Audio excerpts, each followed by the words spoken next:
All right. Welcome again, everyone who is watching the recording. I forgot to start the recording when I started the presentation. So you come into the middle of a Git demo. Things happened. So that's Git add, it's Git commit, it's Git push and Git pull. But I told you I wanted to show you also how you can work with branches. And this specific repository is, I'm the only user in it, so it's hard to do a pull request and get the proper peer review of someone. But we can still do a feature branch. So if I do git checkout -b, and I name my branch features / demo git. Now my prompt changes, so I know that I'm in this branch. I can create a file. Let's just do hello and our file hey.txt. So if I now do git status, I see that I have an untracked change. My file hey.txt is not staged, so I do git add again. I do a git commit, hey, and I do a git push. And since I'm working in a new branch, there is no connection between my local branch and my central repository. So Git will tell me I cannot push this because there is no upstream branch. But it will also tell me maybe this is what you wanted to do. Git push set upstream, origin, and then the name of my branch. So I'll just do a copy paste of that. And hey, it works. So now if I would log into GitHub, where this specific repository is, I will see that I have another branch and I can over there do a pull request. I'm not going to go there. I'm going to go into a repository, which we say is SQL Friday Oslo instead, which is in my Azure DevOps tenant. And that's the one we will work in from now. So I see I have some unstaged changes there as well. So I do git status. Okay, 2 files have been deleted in my local repository. Cool. So I do a git add. And I do a git commit. Delete some files. And do a git push. And here it's rejected. Because what I have done, and I will now change my screen share to my browser.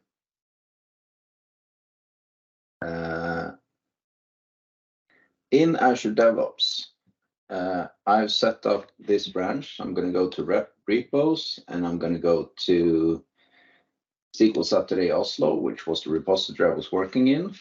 I'm going to go to branches, and here I have the main branch and 3 dots here, and I can look at branch policies.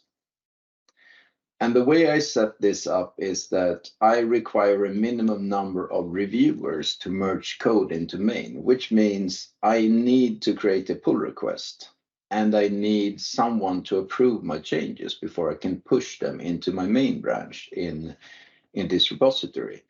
And this is how all your repositories should look. Make sure that you can't just push code directly into the stable branch, because as you develop, you haven't run all the tests, and your stable branch, your main branch, should be protected from your mistakes. So make sure you do all the tests, make a pull request, and have someone review your changes before you push them into the stable branch. Also here, I don't need to do a command line. As I told you, there's a user interface for everything. And here I can create a new branch. Features, new branch, because, well, I lack imagination in naming stuff. I'm going to base it on the main branch. and I'm going to do a create. And in this one, I switch to it, and here I can add some files. Let's say I want a new file. I really want to have a hey.txt over here as well. So I do a create, I can edit it. Hello. I can commit it here. I write the commit message, added hey.txt, which branch. And then since I'm working in Azure DevOps, and Azure DevOps also has like work items, user stories, etc., I can connect my work to a specific user story or task, but I haven't set up any of those, so I'm not going to do it. So commit. And now we see that I have my new branch is one commit ahead of the main branch. So now I can create a new pull request. If you only have one commit, the automatic naming is going to name your pull request that way. The commit message will be the name of the branch. If you have more than one commit, you'll have to enter a title on your own. So I'm going to be happy with this. And now we see that at least one reviewer must approve this change. So this pull request will not merge anything into the main branch. If I go to main, you see it doesn't contain the text file that I just created. So I go back to my branch, I go to pull requests, I go here and I approve.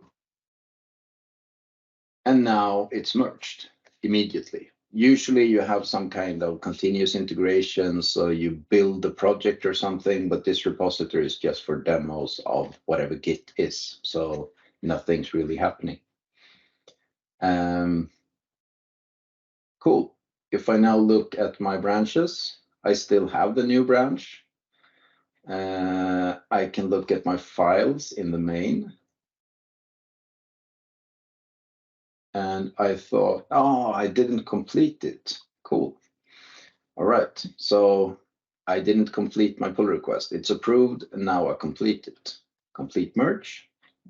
And now I can go into main and see that I have the text file. So that's kind of the process of peer reviewing your code and creating a pull request and have someone have a look at the stuff you did. Let's start PowerPoint again and go back to the presentation. View, reading view.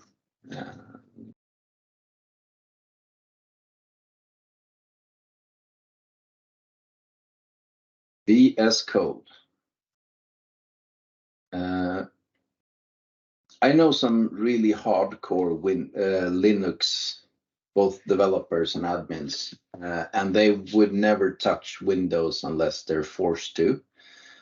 But still they use VS Code because VS Code is a cross-platform kind of development editor with a ton of extensions and stuff like that. And it's I don't know if it's the most widely used, but at least one of the most widely used. And being as young as it is, it's kind of cool how fast it picked up the developer community and also the sysadmin community. So what is VS Code? It's a free IDE for just about everything that you want to do with code. So whatever code you want to write, there's probably an extension that makes it easier for you to do it in VS Code. It's the development text editor. And if someone says, what about VI? Well, I say, feel free to leave the room. There is no room, but there are some people who really like to make their own life harder by using, a text editor that requires a master degree to even save files in. But I like a nice user experience when I develop stuff. So I use VS Code for most things. It has dark mode. Management Studio doesn't have dark mode, so that's one thing. It also has all other kinds of modes. There's a Twilight Sparkle mode. My kids are very much into My Little Pony. If you really liked how PowerShell Ice, the really old development environment for PowerShell looked, there is a look and feel that makes it look like PowerShell Ice, etc. So I have an extension called Qt, which makes my my VS Code all pink and lovely to look at. Are you missing something in VS Code? Well, probably you are, but there's going to be an extension for it, 100%. So if you use VS Code to create a CSV file, there are extensions to do that visually and give you a grid view where you can add columns, etc. There are other extensions that makes it just a bit easier to look at a comma-separated list, color coding each column, etc. in it. There's an extension for PowerShell. There are extensions for SQL. You can do SQL projects in VS Code, etc., etc. So a lot of the things that you needed Visual Studio, the really large product for, you can do most of those things in VS Code, and it's a much more lightweight editor to use. It has built-in Git integration. It has an awesome terminal integration. If you write, shell code for Linux, or if you write PowerShell code, you can start a terminal, you can select just one line of code and run that, etc., etc., and you have a debugger, etc. So cool stuff. It says demo Git. We already did the demo of Git. What I meant to write was demo of VS Code. So here is my VS Code. And as I told you, it's pink. If I want to change that, I do Control-Shift-P, themes, preference, color theme, and I can change to, if I like dark mode, I can have that. If I want a standard light mode, I can have that. If I want, like I told you, the PowerShell Ice look and feel with a blue terminal, I can have that. But I like pink, so I'm going to stick to pink. Extensions. I have a few installed extensions. I have a Docker extension because I run containers quite a lot locally. I have an extension for Jupyter Notebooks. I have the color theme, Cute Pink Light theme. I have dev containers. I haven't installed the PowerShell stuff yet. That's strange. Let's do it. PowerShell. I search, I get a PowerShell. I see that Microsoft is the author, so that's the one I want. And it's supposed to say install. It looks like I actually did install it. Why couldn't I find it? Oh, well, it was installed. I was surprised that it wasn't. And you have settings for each of these modules. So extension settings, and whatever extension anyone has created some settings, and they will be available here. So very easy to use, very easy to install. I go back to my Explorer. I'm going to close the settings here and the extension. And there's, well, I will show you the Git integration as well. So here I see that in my different repositories in my workspace, I have unstaged changes, I have stage changes that are not yet committed, etc., and they will all be visible here. So if you're not comfortable writing Git commands on the command line, you can do it visually over here. I'm not a fan, so I won't do it. Okay, so I'm going to switch over to the next part of the presentation immediately, which is a little bit about DBA tools. What is DBA tools to begin with? Well, DBA tools is a PowerShell module. So code that is bundled into a module. It will give you a pretty large set of commands that you can run in PowerShell that helps you be a DBA. All things that you can do in Management Studio, you can do the same thing in DBA Tools. So I've just created a very, very limited demo of things we can do in DBA Tools. First, I'm going to start the containers so we have a SQL Server to work with.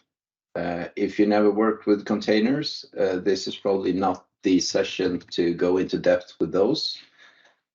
But there is a recorded session on SQL Friday on YouTube where Andrew Pruski shows you how containers actually work. So have a look at that if you're interested. Anyway, first I need some credentials because I'm in the container I'm running SQL Server on Linux, so I can't do Windows authentication. So get credential will ask me about my credentials, and I'm going to connect with SA because this is a demo. So don't use SA normally. Then I can do connect DBA instance, and I save the result of that to a variable. So connect DBA instance, I'm connecting to localhost port number 1600 because that's where I publish my container. I'm going to trust the server certificate that the instance gives back to me because I don't have a proper certificate in there. And I'm sending in my credentials. And I run this. It seems to be successful. I can inspect the object that I got back, which is a connection. Okay, here are some. I'm running on localhost, port number 1600. I'm running SQL Server 16.0.4035. That's SQL Server 2022. It's a Linux platform. It's not on Azure. It's not clustered, and I'm connected as SA. There are more properties in this connection object. But these are the default properties that are displayed to me. So if I type this variable to select object, and I want to look at all the properties. So I use the clean star for that. I can do that. This is going to take a while the first time it's running because some of these properties are asynchronously loaded. And what's happening behind the scenes is that DBA Tools is going to use a SQL Server Management Object, SMO connection, basically. And it's not loading all the properties when I do the connection. So one of the things that are not loaded on connection is which logins are here, which databases do I have on this instance, etc. So that's loaded when I look at the properties. So kind of a lazy load. Cool. There are some short names. So select object has an alias, which is just select. And you don't need to mention that you want to send in the star to the property parameter because that's the default parameter. So if you're a SQL person, you can do type your connection to select star. And that's going to be the exactly same thing as doing select object dash property, etc. If I want to create a new database in Management Studio, I would type create database or even use the user interface for it. In DBA Tools, you use the command new DBA database. And what I'm doing here is creating a hash table called a splat.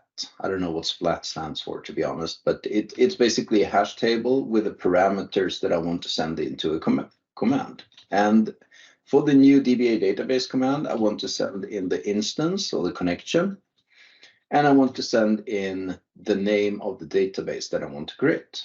And then I pass this hash table to the command as a set list of parameters. So if I now run this,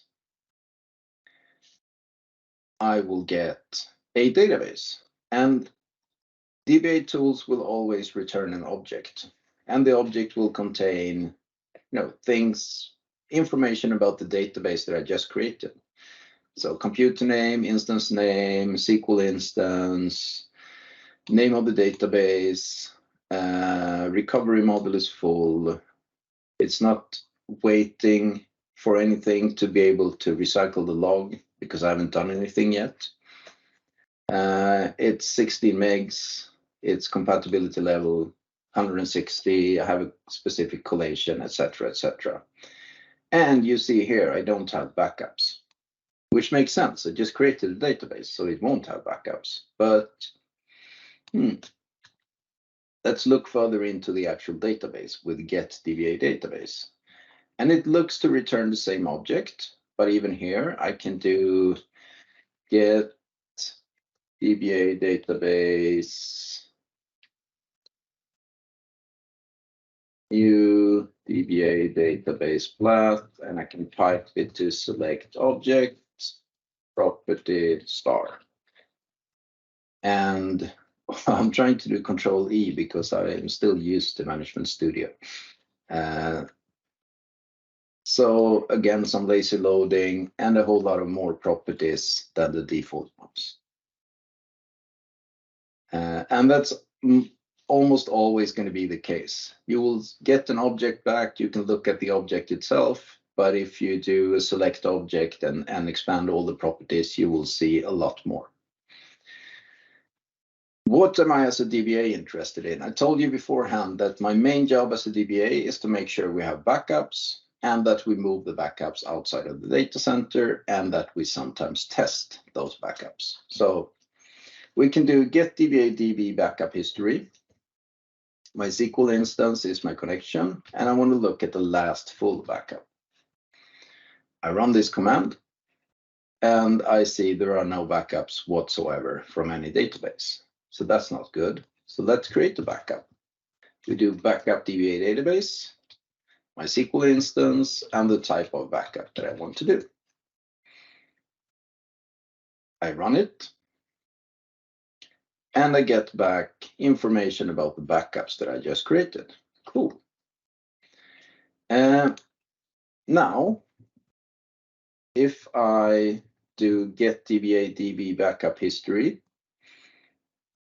that's going to show me something. But if I do get DBA database, it says that I have a last full backup of. All right, it actually worked. When I last checked, this object didn't reload the last full backup. Then I mentioned it to Rob Sewell on a conference, and it looks like he fixed it when he came home from the conference. Okay, so forget what I was about to say.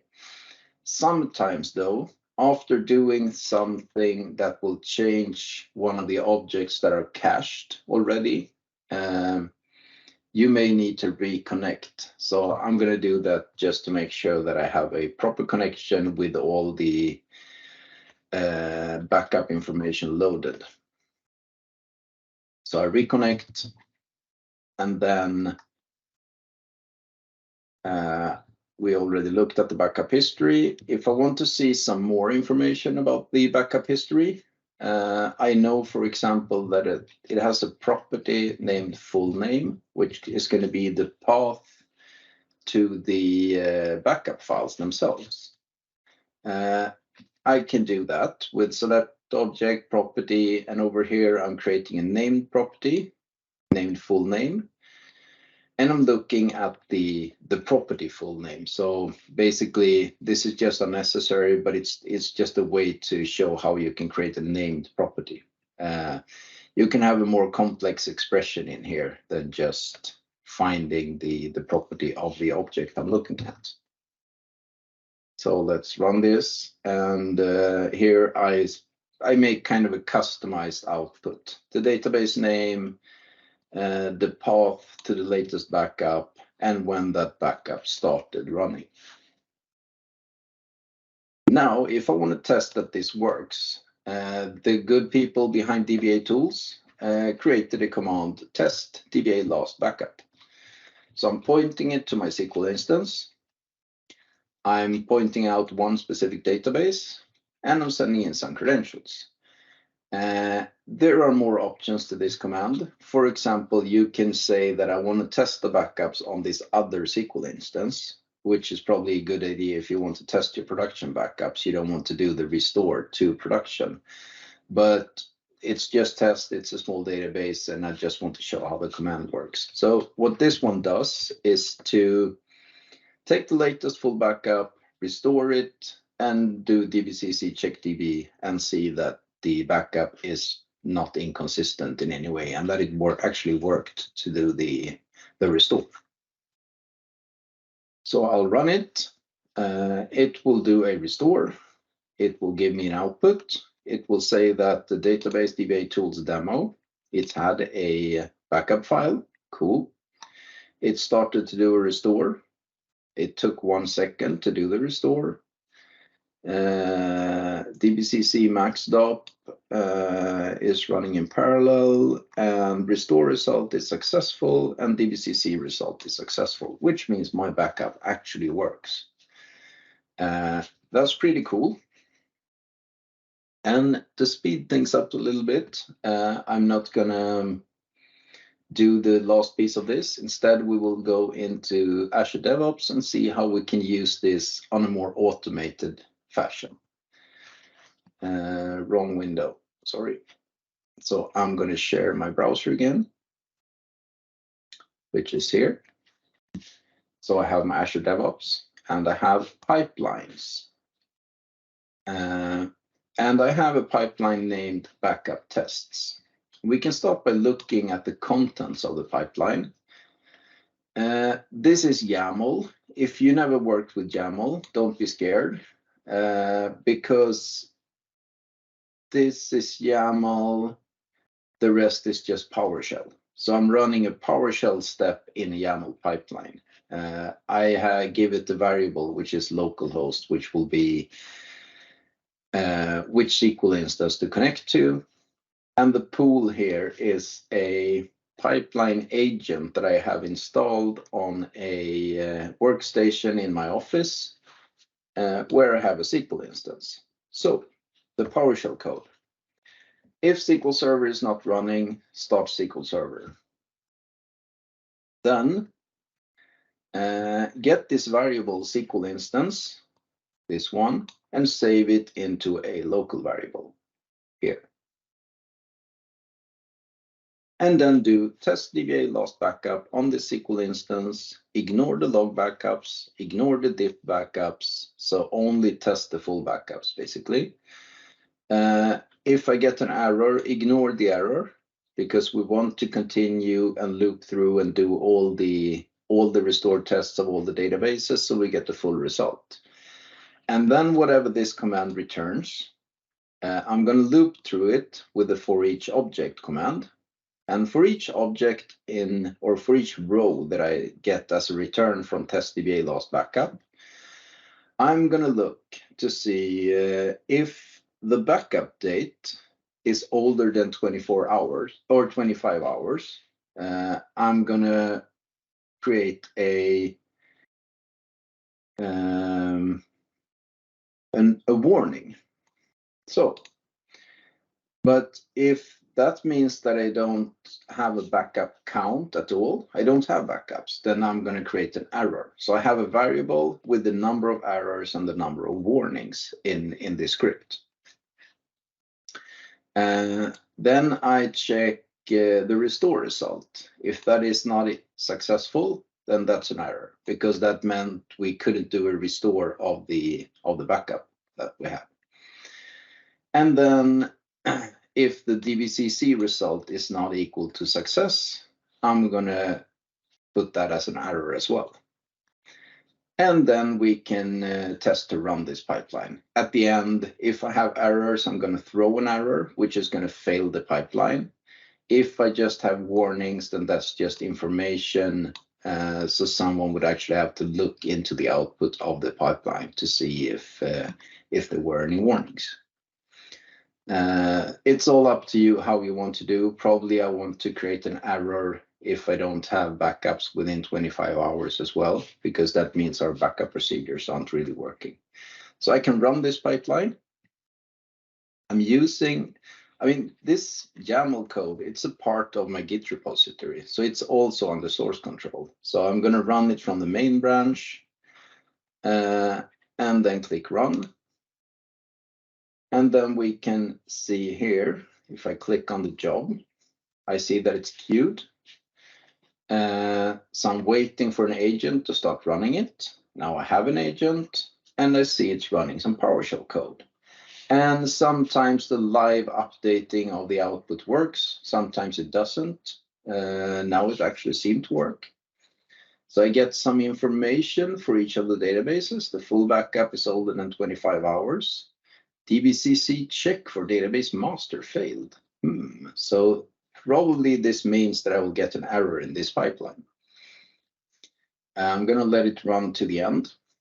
This instance has some more databases, so it will take a bit longer. All of my backups are older than 25 hours. I have a problem.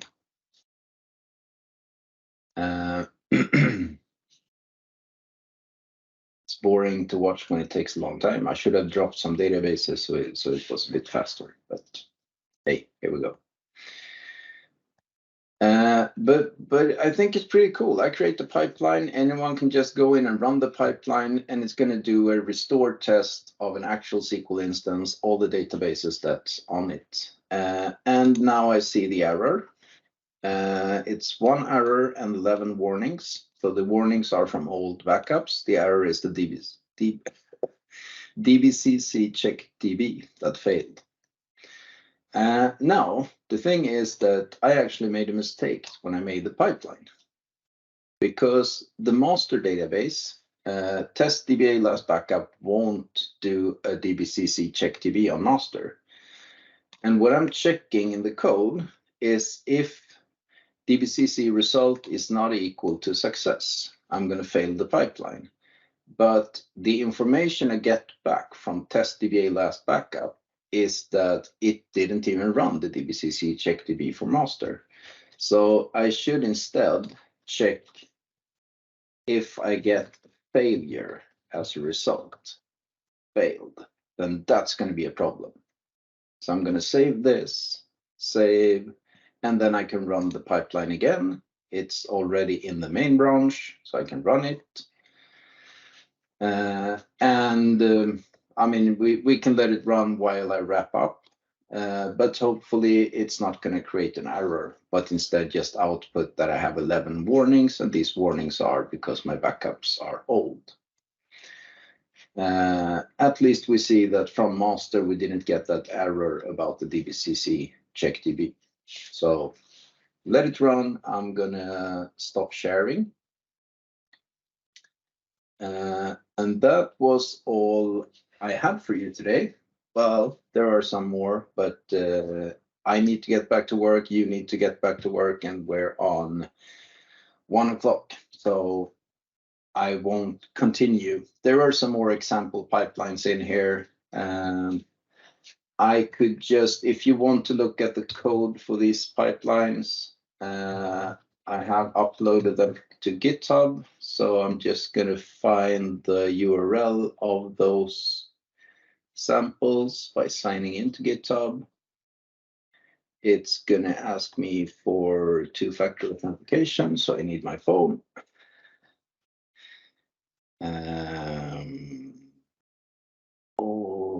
Authenticator.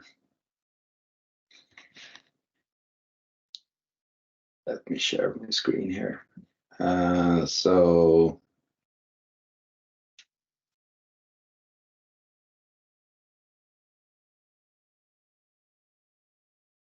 I'm in. I have a repository called presentations, and in there I have the backup tests are here. Data Saturday Oslo 2023 and Data Moshpit 2023.